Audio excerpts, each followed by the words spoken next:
Anthony Gordon here for Sound is the New 4K. Great new little webcast series from Zoom where me, documentary filmmaker of 22 years, get to talk to other artists, creatives about the importance of sound, because regardless what kit you've got, and if you don't have the right sound, then mate, you've got nothing. And today we're joined by the one and only Dan Kerby from the beat maker and drummer of 28 Days. And mate, how you doing? Mate, awesome. Thank you so much for having me on this podcast. Excited for the chat. But mate, yeah, I'm doing really well. I'm in Melbourne. I'm in lockdown, and I'm just working away in the shadows, mate. Working away in the background. So all pretty good down here. Melbourne, Mexico, hey. I mean, it's a bit of a crazy time all around Australia, and for people that are watching us all around the world, we have had pretty good in Australia, and I guess being creatives and being locked down just gives us a new bit of insight. And I think I was really excited when I found out I was talking to Dan, because he's one of the guys that creates the beats and creates the tempo that guys like myself that are editors and filmmakers actually get to cut by. And I'm really curious to start off, Dan, is what is actually sound to you? Like, what is sound? Yeah, so I guess it depends in what context we're looking at it. But in terms of, I guess, what I do with drumming, sound is beat, sound is rhythm.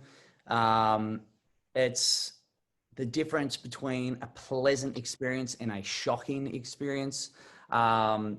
It's something that we all love, and it's something that can change moods and create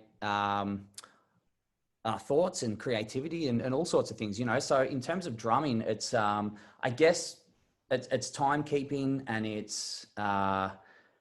creates not only an audible experience, but a physical experience when you're at a show, for example, and you feel the kick drum coming through the sub.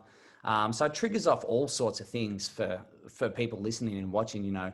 And then on top of that, sound, I mean, in terms of, I guess, video stuff, like you do video production and creating shows and whatnot, it is the second, well, even more important than the visual itself. The audio and visual are the two key things. So it's clarity, it's a way to get your story across. You know, it's extremely important, and it's the key to anything visual orientated as well as audible. It's a really interesting point you bring up, because whenever I've got guys working with me, they sort of sit down and say, well, you know, what do you want me to do? And I always tell them the same thing, and I've told them the same thing for almost 22 years now, is that we've got a really privileged position as artists, because what we do is we don't actually manufacture music or films or video. We manufacture emotions. And depending upon what you put into your set, you'll either create laughter, you'll create tears, you'll create whatever you need, regardless of what someone's looking at. If you look at any of the videos that you've got where you're playing a gig, you take the bass out or you take the drums out, the whole mood changes. The audience doesn't move. And it's an interesting perspective, because a lot of people look at musicians over there, filmmakers here, directors over there, when we're all doing the same thing. And so talk me through some of the concerts where things just gelled, you know, because sometimes you're just out of whack. But when things are right, explain to me that moment. You know what I mean? You got that little grin coming up there. You know those moments where there's a gig you can play, but when it just gels. Take me through that. Yeah. Okay. So one that comes to mind, I was in Wollongong with Bliss N Eso in 2017. Right? Random. It's like, we've obviously done bigger gigs and cooler gigs or whatever, you know, in the capital cities, but this particular gig was at a place called Waves, which is this old nightclub. I've played there with 28 Days a couple of times. It's kind of like it's not a place you would envision having a really great gig at. It's a big venue, but it's not like Flash or anything like that. But this one particular gig with Bliss N Eso, everything kind of came together. It was about halfway through the tour. So we were into the rhythm of it. My playing was super comfortable, and I was right on top of it at that point in the tour. Our foldback guys were dialed in. Everything was dialed in. So everything just ran like clockwork. And I remember this specific show, I got to about 10 songs deep into the set with zero mistakes. Everything that I wanted to do was executed very well by my standards. It was perfect by my standards, right? And then I think I got to like the 10th song and I might have hit a snare fraction of a second before it was meant to be hit, right? No one would notice, but I noticed. And I remember as I was playing it, I was like, oh my God, this is the perfect set so far. This is the perfect set. Right? But then I got to that one snare hit and it was slightly out, which is not a big thing and no one would have noticed. But for me, when you asked that question, that gig came to mind, because sometimes you get out there and your fallback's not working, or someone rushes, or you can't hear the singer, or there's so many things that generally go wrong within a gig. It's just a part of it. Like you barely ever have a perfect gig. So anyway, it's a good feeling and feels great. So I was on fire that night. I felt fantastic. I had one snare hit out and I was like, boom, there goes the perfect gig.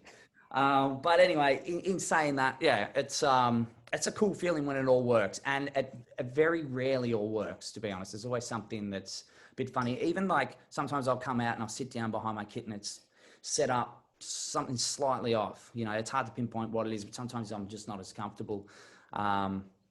Or whatever. But yeah, every now and then you get a perfect kind of gig. And that was one of them. And randomly in Wollongong, out of all the places.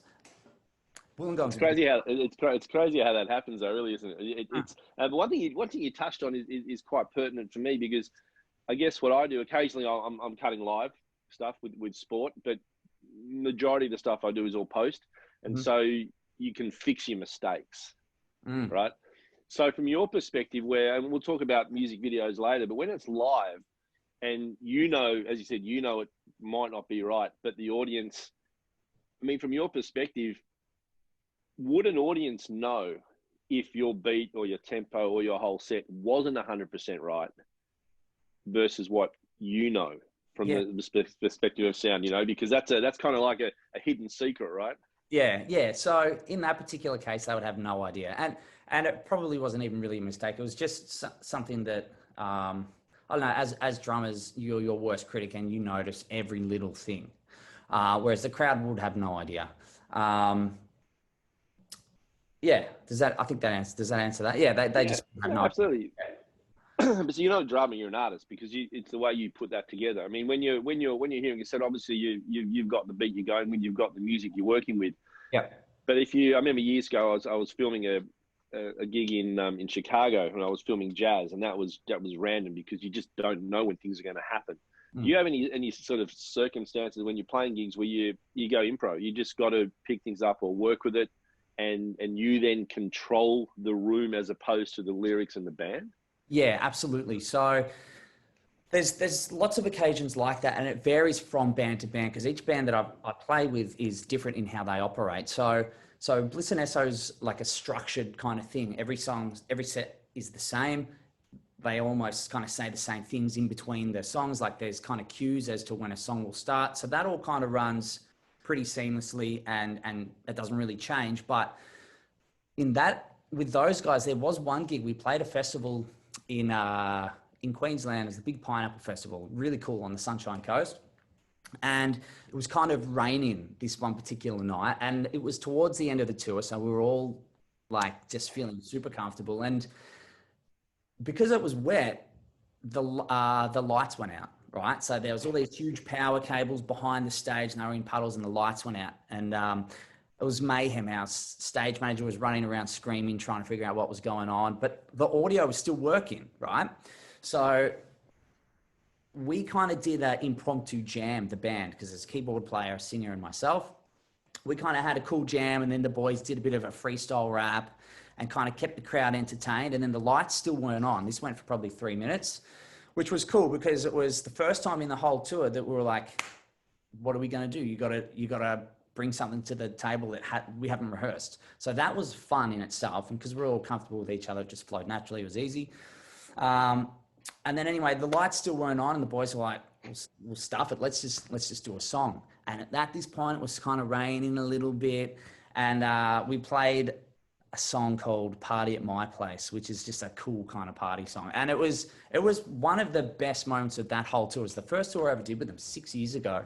And that's one of the most memorable moments of the whole tour. And it is because it went off track. We got forced to move sideways from what we were comfortable doing and kind of come up with some stuff on the spot, which we needed creativity for. We needed to feel comfortable and confident to do that. And we all kind of did it and gelled, and it was really cool. And that was, that's one prime example of kind of something going wrong and you having to be creative and find your way out of it. And then eventually the lights got turned back on. It was all sweet.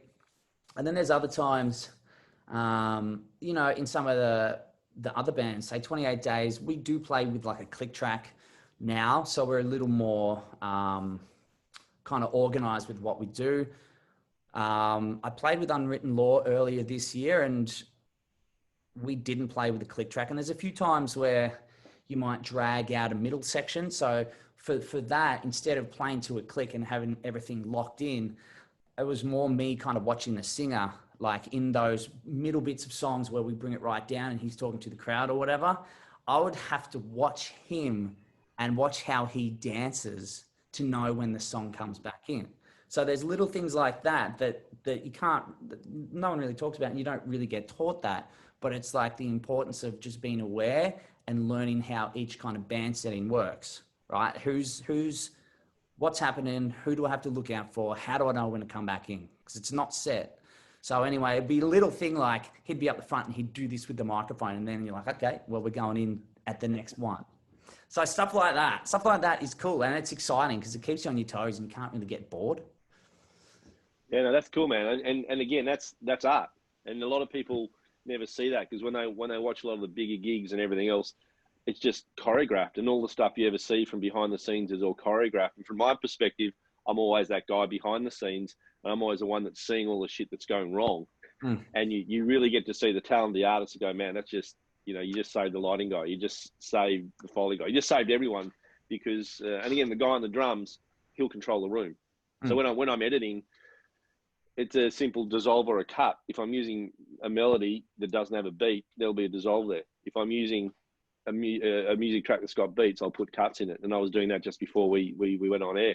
Yep. So I think from that perspective, a lot of people don't actually understand, I guess, the art form behind that motivation and what you do, which sort of leads me on to what I was going to ask next is when you obviously you play in your bands, but now in isolation and everything else, do you sit down and write your own stuff? Like you come up and create your own sounds and your own vibe and just to see what will happen, when we come out of isolation or something else happens?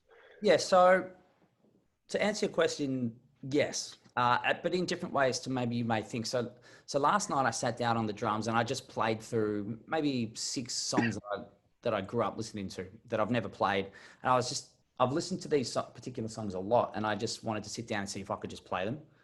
Like I was just playing little scenarios in my head. Like imagine if this band said, hey, we need you to play, here you go. Like I was just testing my brain. So I did that for a few songs last night, which was fun. But also I've been recording a drum course. So I teach drums here at DK Drums. It's my drum school. And some of the things I've been working on lately are teaching students songs, right? So I've been recording the songs, but the way I've been doing it is I've been kind of dumbing the songs down a little bit. So if you were a beginner drummer, picking maybe 10 kind of songs that are relatively easy and just not dumbing them down, but making them easier. So I'm choosing things not to play, which would complicate the song. So I guess that's, in a way that's being creative because I'm kind of having to listen to the song and imagine that I'm new to the drums and I've only learnt up to this point, so therefore I can't take it beyond that point. So there might be a few things in the song that are just beyond it that my students up to this point in the course haven't done yet. So I kind of have to chop that out and just kind of keep it simple. So, I mean, that's a creative way of doing things, I guess. It's kind of the opposite, I think, to what you were alluding to in the sense of creating cool things and coming up with fresh concepts for when we come out of this. I'm kind of working on concepts to keep things more simple for my students. Yeah, no, that makes sense. And also then you've dabbled in, and you've said it in a few other sort of online podcasts you've done, your video editing, and you started to get more involved in the filming side of things, which is pretty cool for me to look at. When I started watching some of your video stuff, especially with what you did with Zumo when he came out. I've got some questions about that in particular from an editing perspective. But from an artist and a drummer, how did you find the transition over to shooting and editing? Because that's a pretty cool transition. It's a great transition, and to be honest, I like that as much as I like drumming. I like the film, editing, concepts, new kind of creative things. I like that just as much as drumming. So for me personally, in here, I'm doing it. It's pretty easy what I'm doing. You know, I've got 6 or 7 cameras. I've got a couple of zooms. I've got a Sony and stuff, and I'm just kind of figuring out the angles and the best way for people to take in the content. So, as I said, I've been recording lessons lately. So, just figuring out the best angles for people to watch it and take in what you're actually doing. That's kind of been one thing, and chopping that together is kind of easy, but I guess you got to color grade it and all that kind of stuff. I've learned so much in lockdown. I bought a new laptop. I've got Premiere Pro. I'm doing multicam edits. I've been mixing my own audio. It's been a lot. And then I've learned that lighting's the key to video, really. If you have bad lighting, it looks bad. Simple as that, no matter what you're shooting it on. So I've delved right into that as well. So it's been cool. So that's in here. And then the stuff with Zumo is, you know, I'm not responsible for the editing and the videography with that. I'm just the guy in the show. So I'm lucky to have a guy called Peter John, who's from the Sunshine Coast. He does all of that, and he kind of brings in some of his guys to help out with that as well. So I don't know, man. That stuff's incredible. I think he's so good. So I know I'm onto a winner when I'm working with him. You know, I know I can. I mean, it doesn't take a special person to know that stuff looks awesome, but it really does, and it helps take the concept and what I'm doing to the next level. Because if you try to do that kind of complicated stuff, like playing drums on a boat, going through the city playing drums, you know, on bins, if you do that we can do that exactly the same how we did it in that, but if the person behind the camera isn't capturing that and the audio is not caught properly, it's just not going to be good. It's going to look like you tried to do something good and you just didn't quite pull it off. So it's so important. It's almost more important than what we're doing. Actually, I think it is more important than what we're actually doing on screen.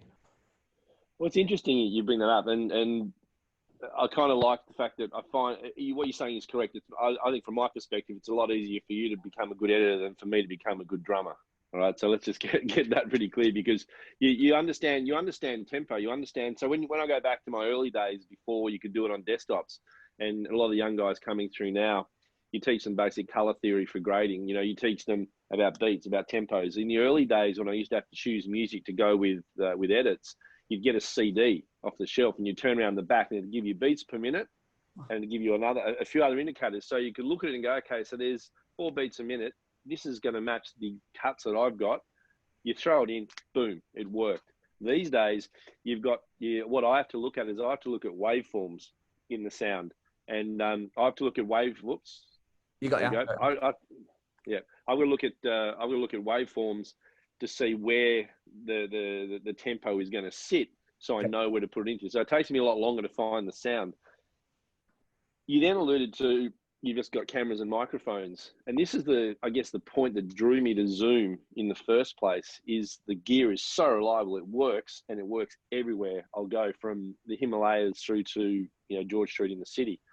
The tech at the moment allows you to do what you do seamlessly. And you don't have to be a sound, you don't have to be an audio engineer, you don't have to be these things, because the gear just works. Take me through a little bit from the tech side of it, how that's enabled you to do what you do now, because you don't have to go and invest in hundreds of thousands of dollars. You can actually put the stuff there and focus on your art rather than focusing on the tech. Yeah, 100%. So the beautiful thing, kind of as you alluded to now, the beautiful thing is with the technology that's around now, you can create extremely good content and not have much with you. So when we shot the Zumo thing, we had one camera. We had some of the Zoom little like wireless things that you record onto with your, I'm not sure what they're called, but we had some of those packs. So I just have a little lapel mic, a little Zoom thing in my pocket. talk to the camera, one guy, bang, bang, bang. We go get Frank. We wire him up with the little Zoom thing as well. So we're both connected with that. So then the camera is just kind of following us around and the audio is crisp. You know, so that in itself is easy. You don't need someone with the big stick and the microphone on the end of it. You know, you can just kind of do things pretty easily and stuff that fits in your pocket. Yeah, so it makes things a lot easier. Like, you know, I'm guessing I never really had to do it back in the day where you would require, I guess you'd need 5 or 6 people to kind of make something like that happen, you know, the audio and stuff like that. I mean, even with, we recorded on the boat. So we just had a little power generator that we plugged our interface into for the drums, and then a few microphones, and it was pretty good. Most of that was done in post, you know, like we just kind of captured it, and then it was the man behind the desk that made it sound good. But yeah, we really didn't need that much stuff to come up with something really, really cool. And that's what is really neat about this. Because at the moment, I've got probably 30 films on Amazon, and a lot of people say to me, "Well, how many people do you have behind that?" And I think the most people I've ever used is 4 people. In the last sort of 2 or 3 years, I've just literally used 2 handheld sound recorders and just got to the right spot, because I think right now you got to be able to focus on your art more than anything, and you don't have to worry about the gear.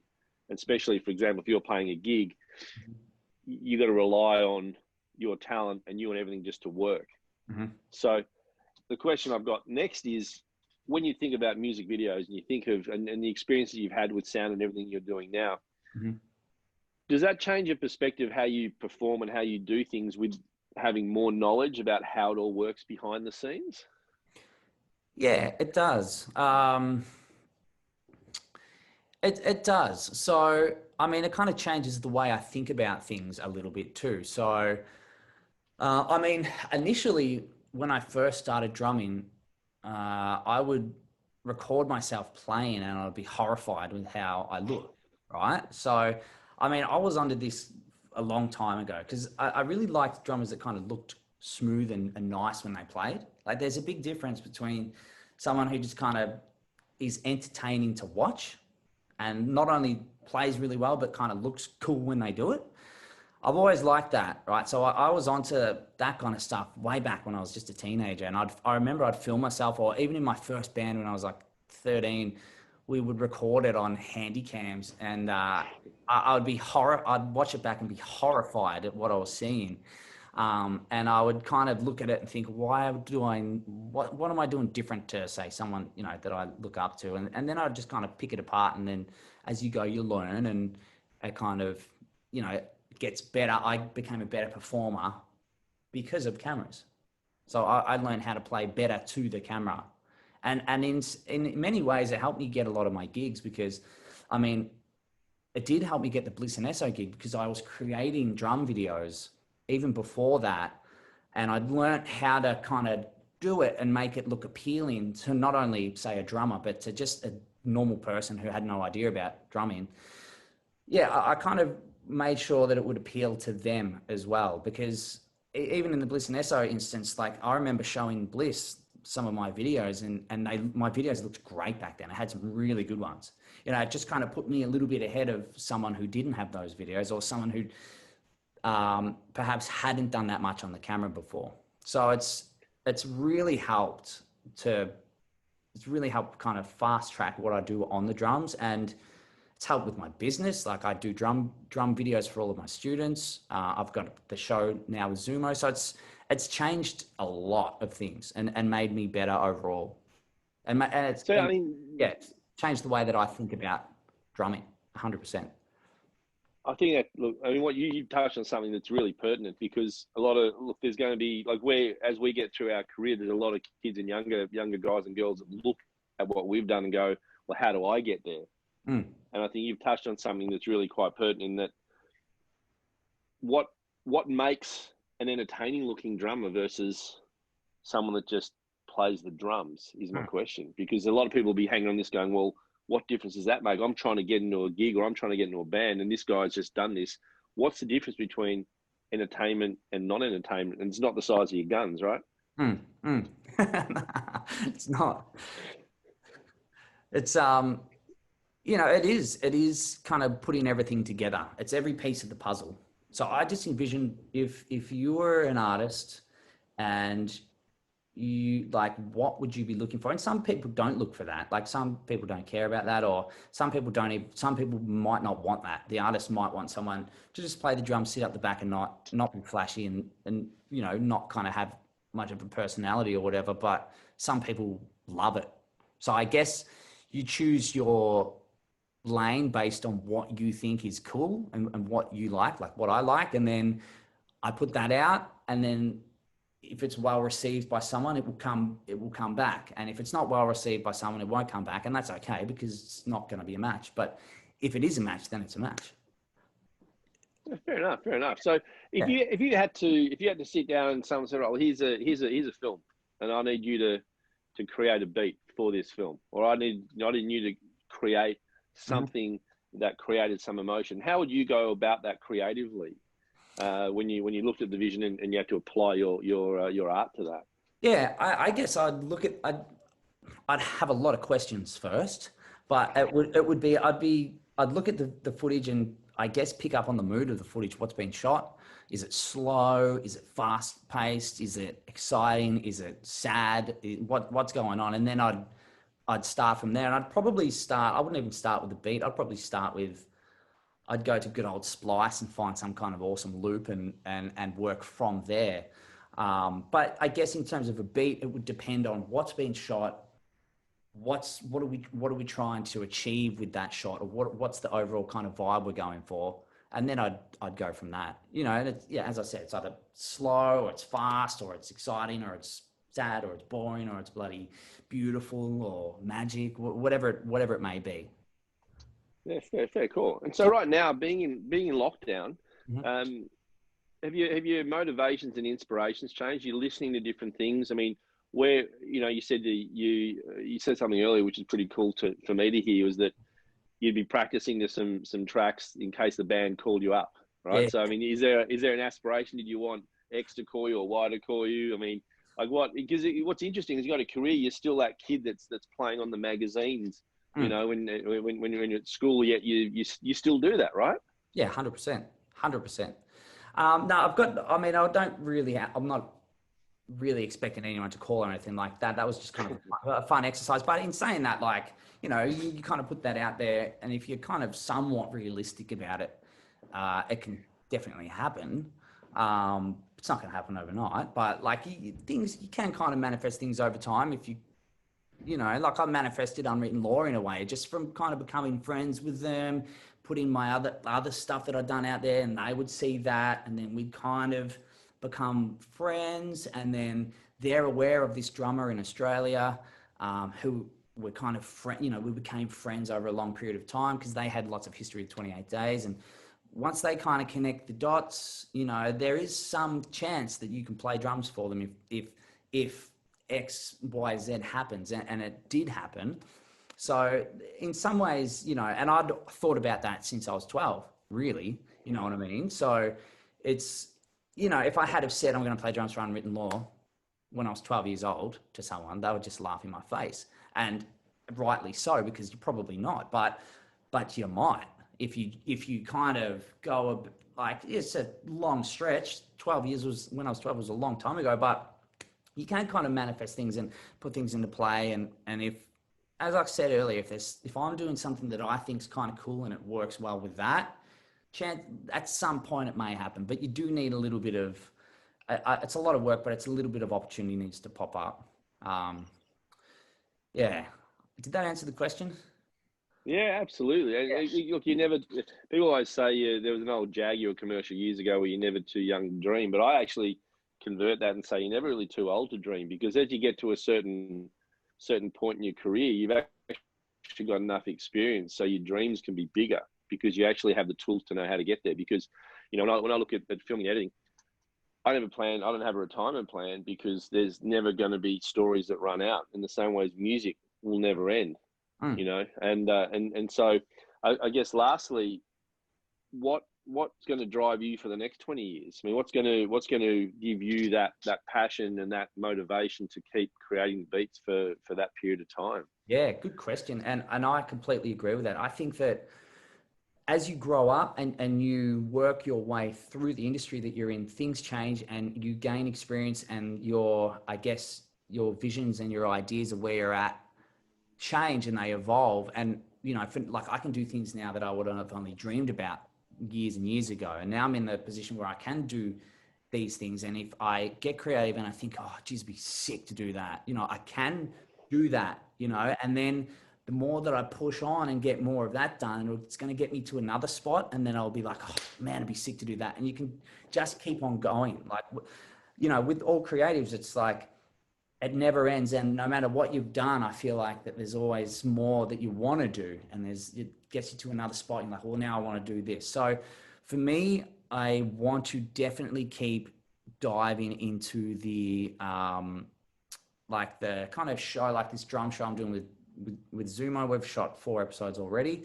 We will dive more into that moving forward. I'll do more of that. I'll be moving my kind of drum teaching more online, and I'll be expanding that. And that's all video and that's all audio, and it has to be at a really good level, because for it to kind of work and for people to get around it, it has to look and sound really good. If I put out something that's crappy, no one's going to jump on it, So I'll be doing a lot of that. I'll be doing a lot of kind of drum show stuff, and I'll probably come up with another show because I love it. And I will be playing gigs, hopefully, when, as soon as we can kind of play gigs again. I'll just keep doing that. I'll just keep playing until I die, basically. Like, that's the plan, and it's probably going to shift. I'm in these bands now, and in 10 years, maybe those bands will be around, maybe they won't. I'll jump into another band or something that's relevant to me at that point in my life, and, to the point where I'm hopefully 70 years old. I don't know if I'll still be playing hip hop, but maybe I'll be doing something else. I'll just keep going. I'll just literally go till the wheels fall off, because that's just part of what I do and what I love. So that's kind of where I can see it all heading over the next, decade. And then, I'll just keep playing drums is the backbone of all of it. Yeah. So it's not, for creatives, it's not a career. Like, I don't see what I do as a career. And I remember watching an interview with Sean Connery years ago, and he said acting is not really a legitimate career for a grown up. And I guess none of us have ever really grown up. And when you're creative, it's just creative. And eventually, when your brain stops, your creativity stops, and you stop, and then you're 6 feet under or burnt to ashes. So, mate, it's been a pleasure chatting. I really have had a great time chatting. And hope if anyone has any questions, they can go through Zoom and let us know. We can hopefully answer them. And mate, until next time, hopefully one day I can see you in a gig. That'd be pretty cool. Absolutely, mate. It'd be great. It'd be great to do something together down the track. Mate, I look forward to the next Zumo tracks. I love the last video, so I'm just hanging to see the next ones. They're just fantastic. I'll send you a link now. Actually, I've got the next few. Love it. Yet, but love it. Through to you. I love it. So, I mean, you got any questions for me that you're curious about, or we all good? What have you got working on? What are you working on at the minute? Mate, it's really interesting, because being in lockdown, this is the first time I've been home in 20 years. Normally, because I'm normally away for 2 weeks at a time, and when lockdown came, I had to discover whether or not my wife would still want to live with me if I was in the house for so long, and so now I've really focusing on a few closer things to home, because I'm always away. When people know you're back in Australia, you start to get a lot of stuff. So I'm focusing on a series of videos for childhood obesity. So I'm putting my bigger story perspectives into doing smaller films that make a difference. Mm-hmm. I've got some really interesting projects coming up with in Nepal. I've done a lot of filming on Mount Everest in the Himalayas, and I've got some quite interesting, let's say, Middle Eastern royalty that are looking at climbing the mountain next year, and they want me to go and film them, which is kind of interesting. And also got some other crazy. There's loads of crazy projects that come up. As you know, you can sit there and you get an email and you go, where did that come from? For me, it's never been a sequence of, I know where the next thing's going to come from. And people, when they look at your social media, presume that, this guy's just got it all lined up. Yeah. And as you know, as a creative, you don't. You really don't. You don't know what's going to happen next. I mean, is that like it is for you? It's just, you just don't know when the phone's going to ring. Exactly. So so it's doing what you can. Yeah. Mm. Yeah, that's it. That's it. You know, you're only as good as your last story. You know, and you play a great gig, it doesn't necessarily mean that the band's going to be signed for the next one, because creativity is so subjective, you know. But I'm lucky that I've probably been busier through COVID than I ever have been, because the voices in your head don't stop, right? So you just keep putting stuff out. And even if you're not on paid gigs, you still got enough stuff to be creative, because you can recreate stuff you've done for clients to help them out during these really difficult times as well. And I think through what we do, whether it's vision or music or anything else, we can actually, we're probably in more control of creating happiness for people than the government is. You know, we can bring the smiles back to people's faces. Absolutely. I find that in times when there's not much going on, when it's quiet, that's actually when I'll think of more things to do, you know? So Yeah, times that. absolutely. You know, years ago, my old man used to say to me, "Protect me from what you want." You know, because as soon as you let your brain start to think, Mm. it's scary how creative you can get. You almost need to be busy to stop the voices, eh? Oh, 100%. Yeah. Awesome. All right. Very cool. Well, thanks heaps for having me, mate. That was an awesome chat. Yeah, like pleasure. And yeah, if anyone has any questions out there, just there'll be a link somewhere that'll help them find us. So until next time. Awesome.